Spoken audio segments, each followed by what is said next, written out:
an audience and supplement my explanation in English for international audience. So I'm an accountant for the last 12 years, and financial accountant, tax accountant, and carbon accountant. So whenever I come to these types of environmental and carbon seminar, the first question that I have come across is how come the current CPA come to this environmental seminar. So that was the question that I always come across for the last couple of years. But I insist that the CPA have a very important role for this type of consulting.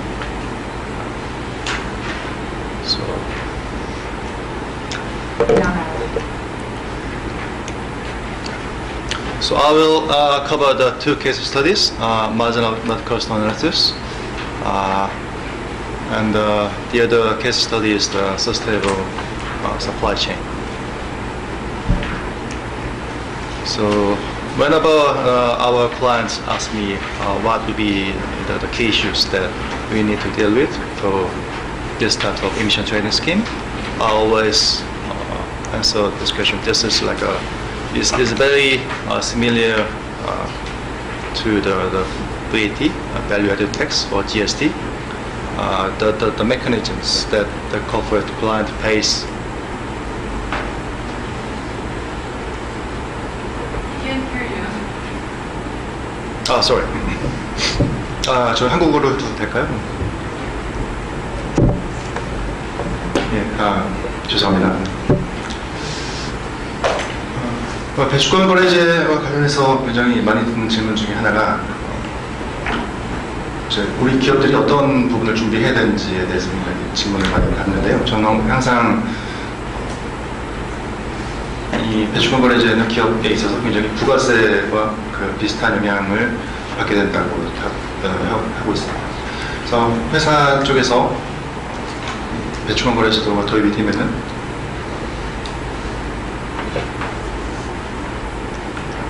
배주권을 구매를 하든지 아니면 감축 프로젝트에 투자를 해야 되는데 결국 이제 회사 입장에서는 캐시를 지불을 해야 되는 거죠. 그래서 회사 입장에서는 굉장히 이제 부가세와 비슷한 영향을 받고요. 부가세는 우리 서플라이어가 우리 쪽에 제품을 공급을 할 때 10% 부가세를 붙여가지고 공급을 하게 되고요. 우리도 이 부가가치를 창출한 다음에 커스터머에다가 10% 부가세를 붙여가지고 공급을 하게 되죠. 그래서 부가세는 10% 고정세율을 항상 기업 입장에서 부담을 하게 되고 항상 이 전가를 할 수 있습니다. 코스트 패스 스루라고 이제 가격 전가 입장에서는 부가세는 항상 가격 전가가 가능하다. 그리고 부가세는 항상 세율이 10%로 고정적이다. 라는 점을 말씀드리고 싶고요. 배주권 거래제도에서는 세율이 항상 고정적이지 않죠. 탄소 가격에 따라서 그리고 우리 기업이 얼마만큼 온실가스를 배출하는지에 따라서 기업이 느끼는 탄소 세율이 달라지게 됩니다. 그래서 인터널 베리어블이라고 표현을 했는데요. 기업이 느끼는 탄소 세율은 달라지게 되고 우리가 얼마만큼 효율적으로 감축 프로젝트에 투자를 했는지에 따라서 우리가 느끼는 기업이 느끼는 세율은 달라지게 됩니다. 그리고 우리가 항상 이 서플라이어 측에다가 탄소세 부담을 전가를 할 수 있는지 또는 할 수 없는지도 이 산업의 영향에 따라서 달라지게 됩니다. 그래서 탄소세와 이 배주권 거래제도와 부가세는 어떤 면에서 굉장히 유사한 특징이 있고 그렇지만 가격 전가를 할 수 있는지 그리고 기업이 느끼는 체감 세율이 일정한지는 좀 다른 점이 있습니다.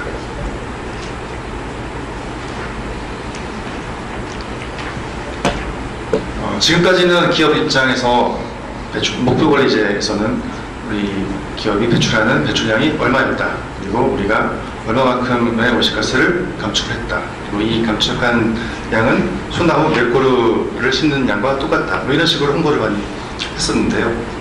앞에서 연사분들께서 설명을 많이 하셨지만 지금부터 이제 배주권 거래제도가 도입이 되면은 우리 기업 가치에 미치는 영향이 어느 정도인지 손익계산서에 미치는 영향이 어느 정도인지를 계량화하고 이것을 재무제표에 반영을 해야 되는 필요성이 생깁니다. 그리고 우리가 감축 프로젝트에 과연 얼마만큼 투자를 해야 되고 우리 배출권은 얼마만큼 구매를 해야 되는지, 그리고 제품 가격은 얼마만큼 인상을 통해서 우리 소비자에게 가격 전가를 할 수 있을지, 또는 가격 전가를 할 수 없고 제품 마진에서 손해를 보아야 하는지, 그런 재무적인 의사결정이 필요한데요. 이 회계법인에서 주로 많이 하는 업무 중에 우리 마진에 어느 정도 손실이 발생할 것인지, 또는 감축 프로젝트별로 투자를 하면 어느 정도 우리가 이익을 볼 수 있을 것인지 자문을 많이 하고 있습니다.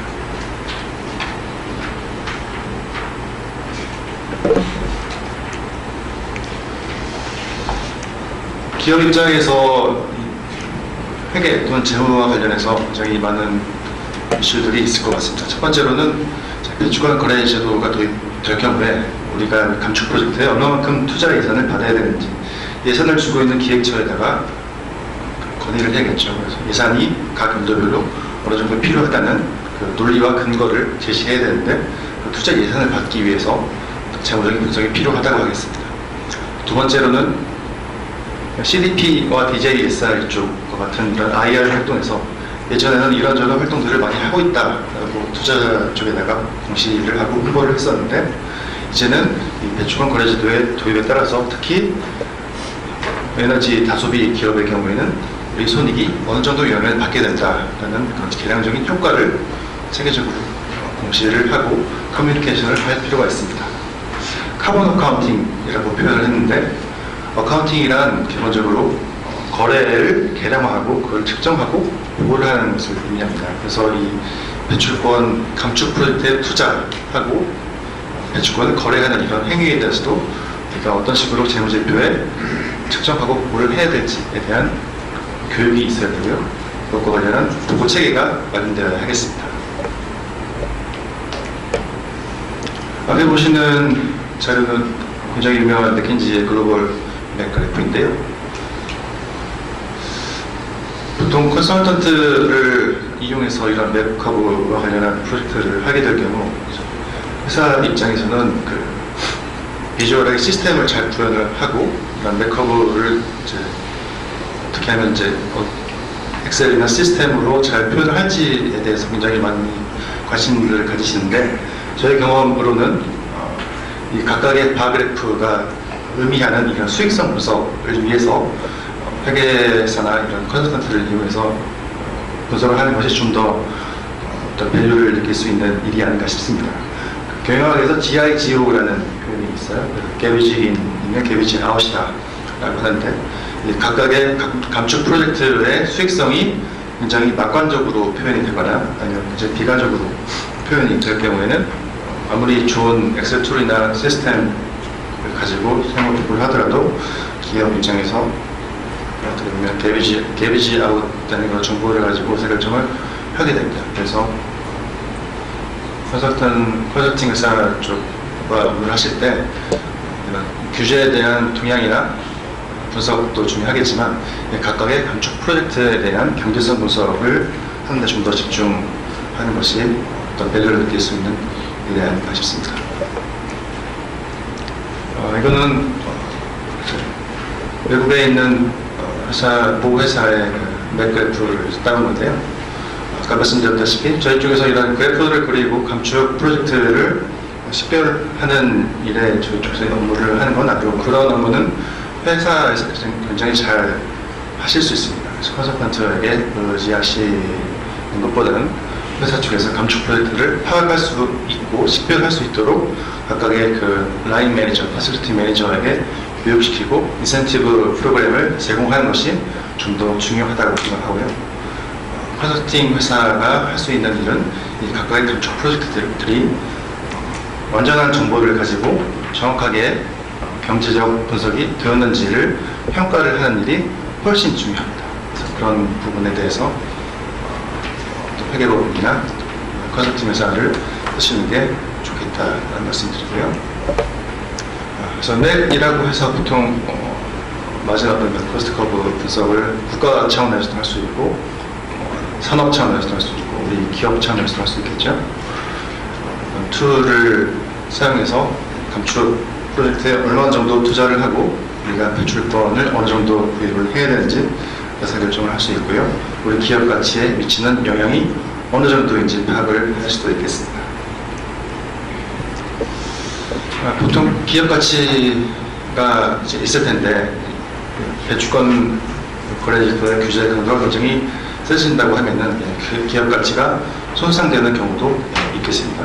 물론 이제 외국 사례에서는 유럽의 배출권 가격이 굉장히 높았을 때는 이런 기업 가치에 미치는 부정적 영향이 더 강했었고요. 배출권 가격이 상대적으로 높지 않았을 때는 이런 기업 가치에 미치는 영향이 중요하지 않았었습니다. 그래서 저희는 이제 카본 어드저스트 밸류라고 하고요. 최근에는 CSV라고 하는 Corporate Shared Value라고 기업이 수행하는 어떤 사회적 활동이 미치는 가치가 어느 정도인지를 계량화해서 홍보를 하는 일도 많이 하고 있습니다.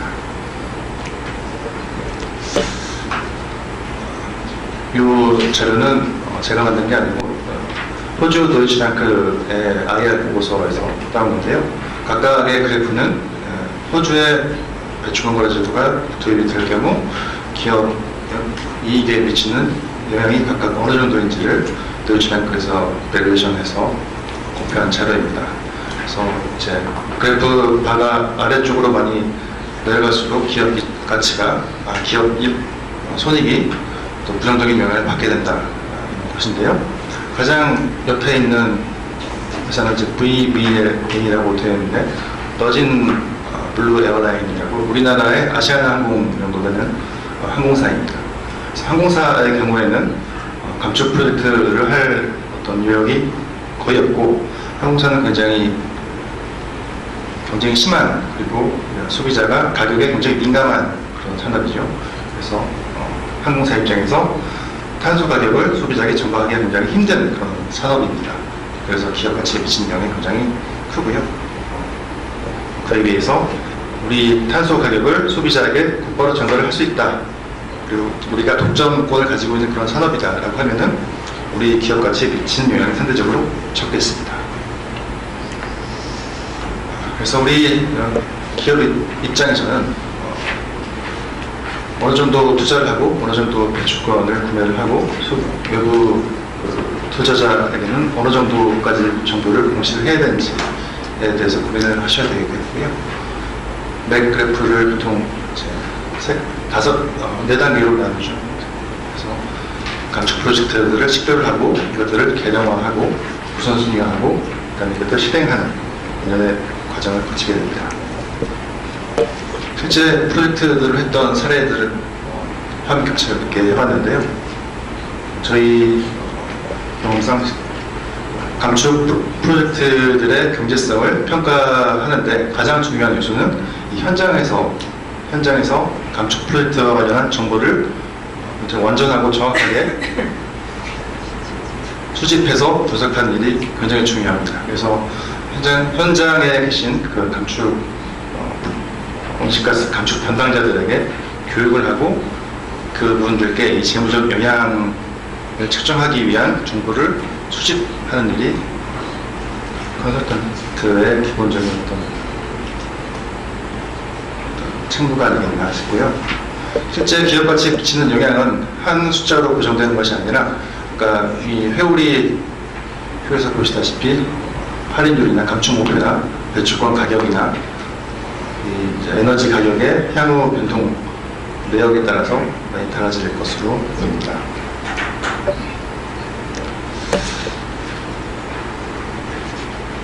몇 년 전에 저희 회사에서 출간한 보고서가 있는데요.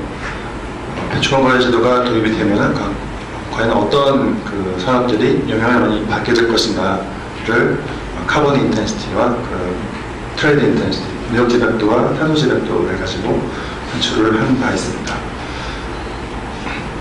우리 법 시행령에 보면은 이런 무역 집약도와 탄소 집약도가 높은 산업에게는 부상 배출권을 많이 거의 100% 할당을 한다는 그런 규정이 있죠. 그래서 각 산업별로 어느 정도 이런 무상할당, 100% 무상할당 대상으로 선정이 될지 되지 않을지에 따라서 기업 가치에 미치는 영향이 상대적으로 달라진다고 할 수 있겠습니다. 그래서 굉장히 아이러니컬하게 시멘트나 철강처럼 탄소 집약도, 무역 집약도가 높은 산업은 무상 배출권을 할당을 많이 받게 됨으로써 우리 재무적 영향력이 크지 않을 수 있는 반면에 그렇지 않은 산업들 같은 경우에는 이제 프리 얼라운스 무상 배출권을 비교적 적게 받게 됨에 따라서 재무적 영향이 클 수 있다는 점이 제가 말씀드리고 싶은 거고요. 그래서 두 가지를 말씀드렸습니다. 이 맥그래프와 관련한 프로젝트를 하실 때 시스템과 엑셀 이런 비주얼하게 보이는 부분에 대해서 굉장히 신경들을 많이 쓰시는데 그것보다는 로 데이터를 공장에서 완전히 수집을 함으로써 각각의 프로젝트별로 경제성 평가를 제대로 하는 것이 굉장히 중요하다는 점 말씀드렸고요. 각각 산업별로 우리 무역 집약도와 탄소 집약도에 따라서 미치는 영향이 다르다는 점 말씀드렸습니다. 두 번째로는 리인 앤 그린 서플라이 체인인데요. 앞에서 설명드린 이 텍스 메커니즘에 따라서 서플라이어 측에서 탄소 비용 그리고 에너지 비용을 우리 쪽에다가 가격 전가를 하게 됩니다. 이 가격 전가를 이제 당하는 입장에서 그런 가격을 최소화하기 위해서 여러 가지 활동들을 글로벌 기업들이 하고 있습니다. 서플라이 체인 거에서 네 가지 큰 드라이버가 있는데요. 소비자의 프로덕트 브랜드에 굉장히 민감한 산업들이 이런 활동들을 많이 하고요.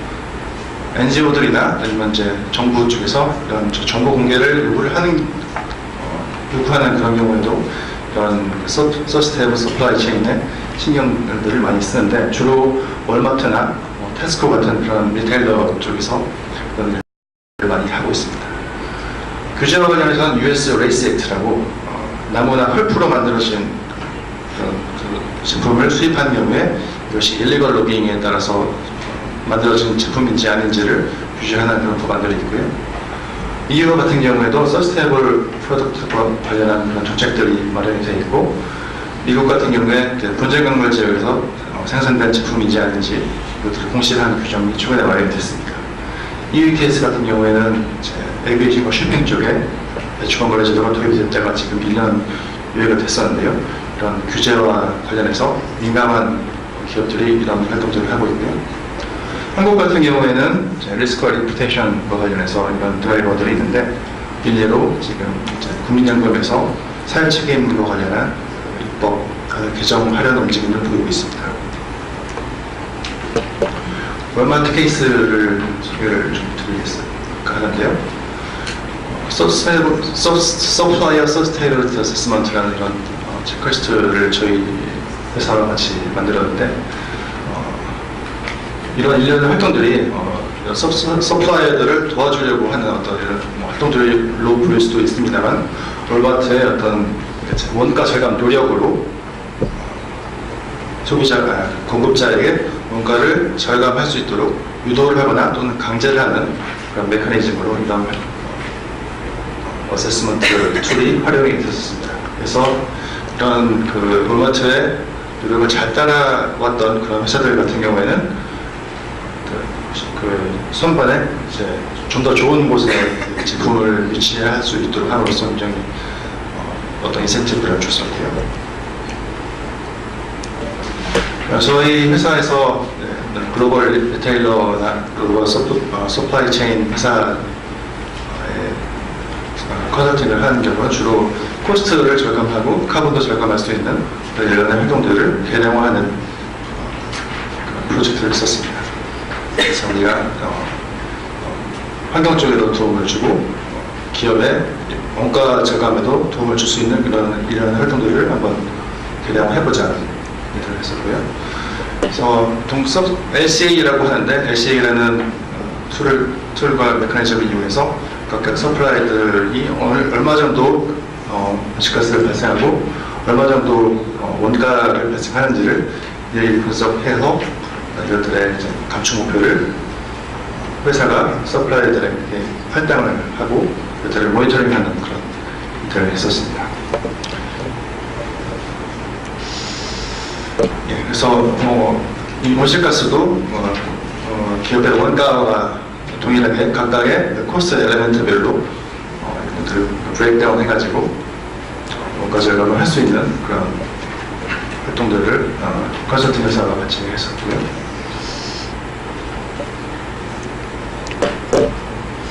네, 그래서 이 케이스의 경우에는 크게 두 가지를 말씀드렸는데, 하나는 LCA 기존의 이제 코스트 엘리멘트 분석과 동일하게 서플라이어들에게도 온실가스에 미치는 영향을 최소화하기 위한 연의 인센티브 활동들을 주고 이것들을 개량화함으로써 기업의 원가 절감에 노력을 했다, 좀 말씀드리겠습니다.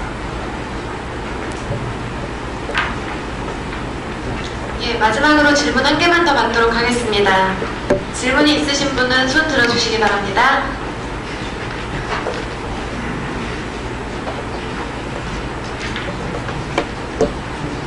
네.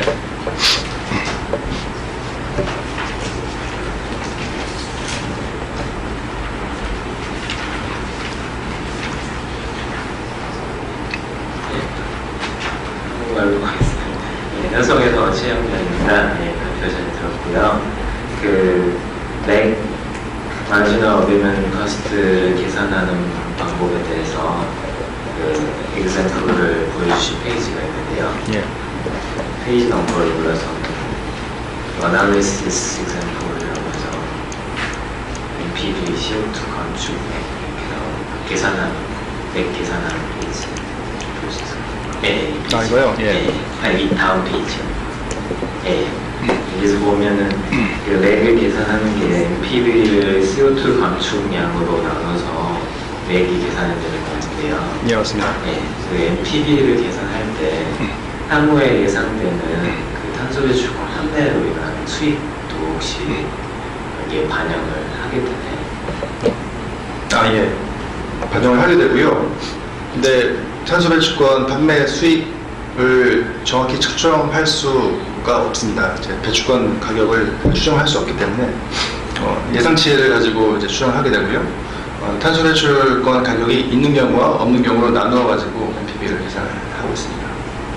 그래서 우리가 목표 그 감축량을 이행하지 못했을 경우에는 탄소 배출권 판매를 할 수 없으니까, 그런 경우에는 배출권 판매 수익이 없다고 가정을 하고 우리가 NPV를 계산해야 되고, 향후에 생산량이 정체되거나 아니면 우리 할당을 잘 받아가지고 추가로 배출권을 판매할 수 있겠다라고 예상하는 시나리오의 경우에는 탄소 배출권 수익을 포함시켜서 NPV를 계산을 하게 됩니다.